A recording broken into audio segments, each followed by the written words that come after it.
Good morning, students. Students, we have completed our first term syllabus of English grammar. मुलांनो, आपण आपल्या पहिल्या सत्राचा जो अभ्यासक्रम आहे इंग्लिश ग्रामरचा तो आपला कंप्लीट झालेला आहे. So today we are going to take the revision of English grammar. म्हणून आज आपण आपल्या इंग्लिश ग्रामरची अशीच उजळणी घेणार आहोत. Okay, so first we learned the topic the alphabets, vowels and consonant. पहा, पहिल्यांदा आपण अल्फाबेट्स म्हणजे वर्णानुक्रमे, त्याच्यामध्ये स्वर आणि व्यंजने हा घटक आपण शिकलो होतो. Okay, in this lesson we have learned there are 26 letters in the English alphabet and they are written in two different form. First in capital and second in small letters. पहा, आपण अल्फाबेट्स मध्ये पाहिलं होतं की आपल्या ABCD मध्ये 26 म्हणजे 26 अक्षरे असतात A to Z पर्यंतची. त्यांना आपण इंग्लिश अल्फाबेट असे म्हणतो आणि ते दोन प्रकारे आपण लिहू शकतो. एकतर फर्स्ट प्रकार म्हणजे आपण ते मोठ्या लिपीत कॅपिटल लिहू शकतो अँड सेकंड म्हणजे ते आपण लहान लिपीमध्ये म्हणजे स्मॉल लिपीमध्ये सुद्धा लिहू शकतो. Okay, and here are the capital letters. These are also called big or upper case letters. पहा, इथे आपल्याला जी ABCD दाखवलेली आहे this is the capital letters. These are the capital letters म्हणजे हे ABCDतले मोठी लिपीतली अक्षरे आहेत आणि यांना अप्पर केस लेटर्स असं सुद्धा म्हटलं जातं. And here are the small letters. These are also called lower case letters.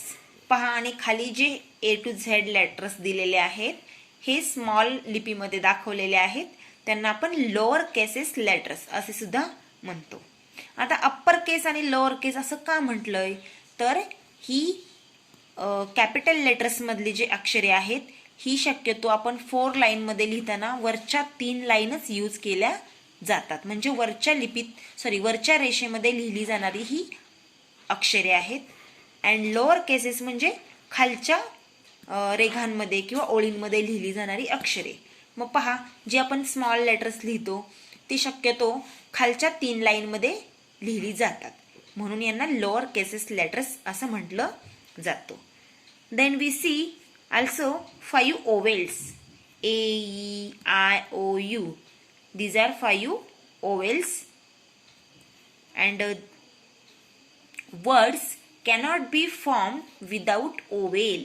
पहा, कोणताही शब्द तयार होत असताना आपण ओवेल्स शिवाय ते शब्द तयार होऊ शकत नाही. आपण कोणत्याही वर्ड्सचा उच्चार करू मग त्याच्यामध्ये ओवेल्स हे येतातच. कुठले पण वर्ड्स तयार होताना ओवेल्स हे खूप गरजेचे आहेत. So this 5 vowels are very important. हे 5 स्वर खूप महत्वाचे आहेत. And this 21 letters out of the 26 letter of English alphabet are called consonant. Here given are 21 consonant. पहा, इथे आपल्याला 21 कन्सोनंट म्हणजे व्यंजने दिलेली आहेत. ABCD मध्ये 26 लेटर्स आहेत, परंतु हे 5 जे ओवेल्स आहेत त्यांना जर आपण वगळलं तर बाकीचे जे लेटर्स उरतात त्यांना आपण म्हणतो व्यंजने. So this 21 consonants are given here. Okay, then we see this exercise of vowels and consonant. नंतर आपण हा ओवेल्स आणि कन्सोनंटची स्वाध्याय जी आहे एक्सरसाइज ती आपण कंप्लीट केलेली होती. In this pictures we write vowels and complete this words. पहा, इथे सुद्धा तुम्हाला चित्र दिलेली आहेत आणि त्या चित्रांच्या खाली जे फिल इन द ब्लँक्स आहे मग त्याच्यामध्ये आपण ओवेल्स लिहिले आणि शब्द कंप्लीट केलेले होते. Now we read these words. Okay, आपण आता हे words वाचूया. SWAN, swan. And students, you also read with me these words. मुलांनो, तुम्ही सुद्धा माझ्यासोबत हे वर्ड्स वाचायचे आहेत. Okay. SWAN SWAN, CAT cat, PIGEON pigeon, HEN hen, CROW crow, DONKEY donkey, FOX fox, FISH fish, HUT hut, TOP top, KITE kite, FOOT BALL football, DRUM drum, CAMEL camel, CANDLE candle,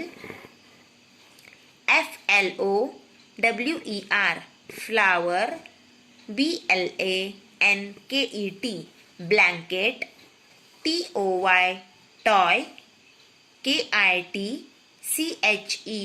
kitchen, BRINJAL brinjal. Okay, and on this page we have also completed this exercise by counting vowels and consonant and then wrote here. पहा, या स्वाध्याय सुद्धा आपण complete केलेला आहे. याच्यामध्ये आपण vowels आणि कन्सोनंट म्हणजे स्वर आणि व्यंजने हे मोजून आपण इथे लिहिलेले आहेत बॉक्समध्ये. Okay. And then we see second topic. We have seen second topic words. पहा, त्याच्यानंतर आपण वर्ड्स म्हणजे शब्द हा सेकंड टॉपिक आपण पाहिलेला होता. And in this topic we make meaningful words from the given big word. पहा, याच्यामध्ये आपल्याला जर एखादा मोठा वर्ड दिलेला असेल तर त्याच्यापासून आपण स्मॉल मिनिंगफुल वर्ड्स तयार केलेले होते. See for example. पहा, इथे एक्झाम्पल पण दिलेला आहे आपल्याला. This word is earthquake. हा एक मोठा शब्द दिलेला आहे earthquake. And from this earthquake word we have made this small meaningful words. पहा, इथे या शब्दापासून हे अर्थपूर्ण शब्द तयार केलेले आहेत. EAT eat, HAT hat, ARE are, RAT rat, EAR ear, HUT hut, HER her, THE the, TAKE tack, ART art, and AT at. Like this we completed this exercise. Okay, and in this way now every day we will take also revision of English grammar topics. Okay.